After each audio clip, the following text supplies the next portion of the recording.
오늘 생명의 삶 본문 말씀은 고린도전서 마지막 부분 16장 13절에서 24절 말씀입니다. 깨어 믿음에 굳게 서서 남자답게 강건하라. 너희 모든 일을 사랑으로 행하라. 형제들아, 스데바나의 집은 곧 아가야의 첫 열매요 또 성도 섬기기로 작정한 줄을 너희가 아는지라. 내가 너희를 권하노니 이 같은 사람들과 또 함께 일하며 수고하는 모든 사람에게 순종하라. 내가 스데바나와 부드나도와 아가이고가 온 것을 기뻐하노니 그들이 너희의 부족한 것을 채웠음이라. 그들이 나와 너희 마음을 시원하게 하였으니 그러므로 너희는 이런 사람들을 알아주라. 아시아의 교회들이 너희에게 문안하고 아굴라와 브리스가와 그 집에 있는 교회가 주 안에서 너희에게 간절히 문안하고 모든 형제도 너희에게 문안하니 너희는 거룩하게 입맞춤으로 서로 문안하라. 나 바울은 친필로 너희에게 문안하노니 만일 누구든지 주를 사랑하지 아니하면 저주를 받을지어다. 우리 주여 오시옵소서. 주 예수 그리스도의 은혜가 너희와 함께하고 나의 사랑이 그리스도 예수 안에서 너희 무리와 함께 할지어다.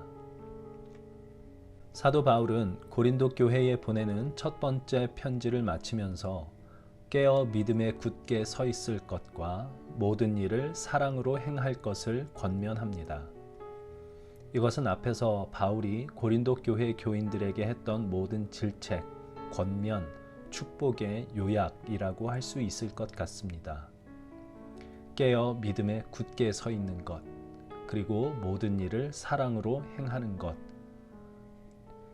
이것은 오늘날 우리 모든 그리스도인들 역시 가져야 할 삶의 태도일 것입니다. 우리는 깨어 있어야 합니다. 우리의 대적 마귀가 우는 사자와 같이 두루 다니며 삼킬 자를 찾고 있기 때문입니다. 깨어 있지 않으면 우는 사자와 같이 삼킬 자를 찾고 있는 마귀의 정체조차 보이지 않습니다. 그러면 우리의 삶은 별 문제가 없어 보일 것입니다. 세상을 보며 모두 병들었는데 아무도 아프지 않았다라고 탄식하던 어느 시인의 식구처럼 문제투성이인 우리의 삶이 문제가 없어 보이는 것보다 더 위험한 상태는 없습니다. 우리가 깨어 있을 때 비로소 주의 백성으로 살아가는 일을 어떻게든 막으려는 대적의 정체가 보입니다. 그리고 그때에야 비로소 우리는 우리 주님을 향한 믿음에 굳게 서 있어야만 나의 삶이 대적에게 삼켜지지 않을 수 있음을 알게 됩니다. 우리가 깨어 있을 때 우리는 사랑하지 못하고 자기 욕심을 따라서밖에 살지 못하는 우리의 병든 영혼이 보입니다. 병든 자에게라야 의원이 필요하듯 우리의 병든 영혼이 보일 때에야 우리는 주님을 찾습니다. 깨어 믿음 위에 서 있어야 함을 알게 됩니다. 그래야 우리가 살 수 있습니다. 바울은 마지막으로 이렇게 말합니다. 만일 누구든지 주를 사랑하지 아니하면 저주를 받을지어다. 우리 주여 오시옵소서. 성령의 역사가 아니고는 예수님을 알 방법이 없습니다. 그래서 성령의 역사가 아니고는 예수님을 주시라 고백할 수도 없고 주님을 사랑할 수도 없습니다. 그러나 일단 성령의 역사하심으로 예수를 알게 된 사람은 당연히 예수를 주시라 고백하고 주를 사랑하는 상태에 있어야 합니다. 곧 주님을 의지하고 순종하며 예수 그리스도의 주권의 영역 안에 머물러야 한다는 것입니다. 그것이 믿음에 굳게 서는 방편입니다. 언젠간 제 아들이 운명이라는 것이 있느냐라고 저에게 물은 적이 있습니다. 저는 그 말을 어떻게 정의하느냐에 따라 다르다고 말했습니다. 운명이라는 것이 만일 우리의 삶이 어떤 힘에 의해서 기계적으로 정해져 있는 것을 뜻한다면 그런 운명이란 없습니다. 그러나 내가 건물 옥상에서 뛰어내리면 몸 어딘가 다치게 되는 것은 필연적인 운명이며 그런 운명은 존재합니다. 주를 사랑하지 않는 것은 스스로 예수 그리스도의 주권의 영역 밖으로 뛰쳐나가는 것입니다. 그러면 당연히 이 세상을 지배하고 있는 저주 아래 있을 수밖에 없습니다. 그것이 인간의 운명입니다. 주님을 사랑한다고 해서 갑자기 흠없는 삶을 살게 되지는 않을 것입니다.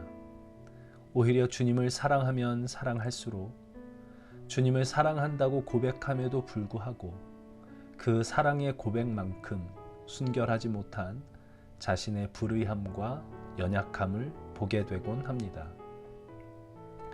그런데 그것이 바로 깨어있는 증거입니다.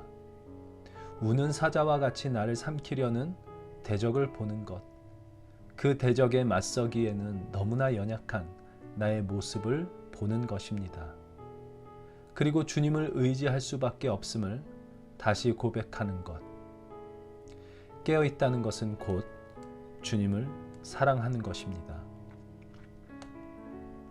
사도 바울이 마지막으로 고백한 우리 주여 오시옵소서라는 고백은 주님을 사랑한다는 고백입니다. 주님을 사랑할수록 드러나는 나의 연약함에 대한 탄식입니다. 주님이 오셔야만 내가 살 수 있다는 고백입니다. 주님이 오시기만 한다면 이 구제불능의 죄인도 참된 사랑이 가능함을 아는 자의 절절한 외침입니다. 우리 주여 오시옵소서, 이 절절한 외침이야말로 주님을 사랑하는 상태에 있다는 가장 강력한 증거이며 저주받을 운명이 아니라 우리 주님의 은혜의 다스리심을 받는 운명에 있음을 드러내는 증표라고 할 수 있을 것입니다. 이것이 고린도전서를 마무리하는 사도 바울의 마지막 인사이며 권면입니다. 사도 바울의 이 권면을 따라 더욱 주를 사랑하며 더욱 주님을 의지하며 더욱 주님의 은혜를 구하며 더욱 그분의 다스리심을 갈망하며 주님의 그 사랑을 나눌 줄 아는 우리의 삶이 되면 좋겠습니다. 오늘은 사도 바울의 이 마지막 인사로 기도를 대신합니다. 주 예수 그리스도의 은혜가 너희와 함께하고 나의 사랑이 그리스도 예수 안에서 너희 무리와 함께 할지어다.